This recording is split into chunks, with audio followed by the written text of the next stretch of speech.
ജീവിതം ആസ്വദിക്കാൻ ചിലവില്ല. ജീവിതം ആസ്വദിക്കുന്നുണ്ടെന്ന് മറ്റുള്ളവരെ കാണിക്കാനാണ് ചിലവ്.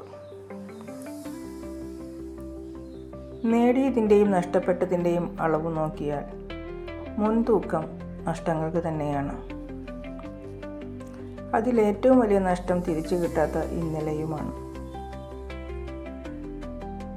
പുഞ്ചിരി മനസ്സറിഞ്ഞാവട്ടെ, വാക്കുകൾ സത്യമുള്ളതാവട്ടെ, സ്നേഹം ആത്മാർത്ഥത നിറഞ്ഞതാവട്ടെ. എത്ര കിട്ടിയാലും എത്ര കൊടുത്താലും മതി വരാത്ത ഒന്നേ ഉള്ളൂ, അതാണ് സ്നേഹം.